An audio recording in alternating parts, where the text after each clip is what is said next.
Good morning, good afternoon, and good evening. Nandito tayo ngayon sa Camia Street, Ilaya, Carmen, Ilaya City, kung saan natin itatayo yung Center for the Poor, Shelter for the Homeless. So ito yung lugar, papakita ko sa inyo. So from the highway, papasok lang siya ng konti.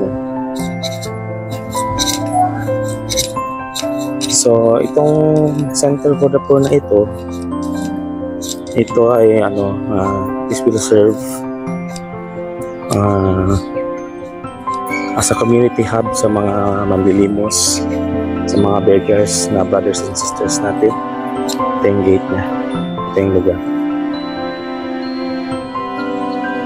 So bakanteng lote to. This is 274 square meters. So pag masimulan natin itong pagtrabaho, of course tatanggalin natin itong mga tumubo na dito ng mga damo, mga tanim. So this place will have services para sa mga manlilimos natin ng mga brothers and sisters, yung mga natutulog sa streets. So number one, itong lugar na to, it will serve as a night shelter para dun sa mga walang matulugan. And then this will become a place for us para sa feeding program. And kasama ng feeding program is yung evangelization natin, Of course, kasali talaga yung pag-uplift natin sa mga brothers and sisters natin, na mas makilala nilang Diyos, mas malapit sila sa Diyos, at sa paraan na yun, we know na malaki ang impact yun sa buhay nila at magbigay ng pag-asa sa kanila, magbigay rin ng bagong buhay sa kanila, And then this place will also serve as a place where we can train them for livelihood, para sa ganun ma-assure natin na matulungan natin sila maging self-sufficient, na kaya nilang tumayo sa sarili nila, na kaya nilang sustentuhan yung sarili nila, So ito yun. This place will also serve kung saan sila pwedeng maligo, pwedeng CR. So yun, itong lugar rin na ito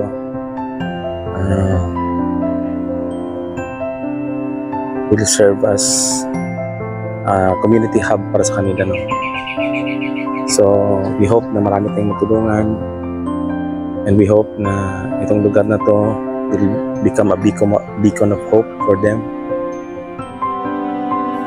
So malapit lang siya sa daan. Ito yung daan palabas. So ngayon, once again, kami from the San Ignacio Care for the Poor, we're asking for your help to help us build this place. And of course, we will be needing your generosity para matulungan nyo kaming ma-build ang lugar dito, So simple lang yung i-build natin dito na structure. Kasi importante na maluwag yung lugar, nakikita natin sila. Pagkagabi, nakikita natin silang lahat na natutulog.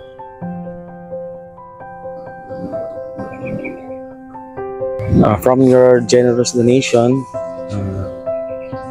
we will build this place, and our dream of helping the poorest of the poor will become a reality. But as our gratitude, we will help promote your establishment or your company in our social media platforms like our Facebook page, YouTube, and sa TikTok, so sa mga social media platforms.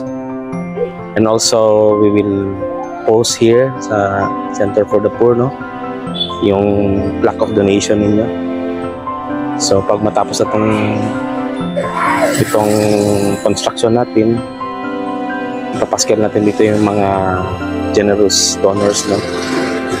So yun ang magiging bayad namin in return sa generosity ninyo.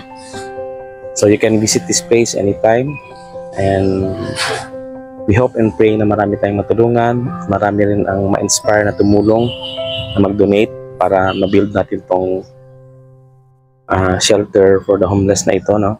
Itong Center for the Poor. So pinag-iisipan pa namin kung anong ipapangalan sa Center for the Poor, no? Kung Balay ni Ignacio or Pasilunganan ni Ignacio pala, or Balay ni Jesus. So yun ang pinag-iisipan namin. So thank you so much for your time watching this video. So good morning, good afternoon, and good evening. Thank you.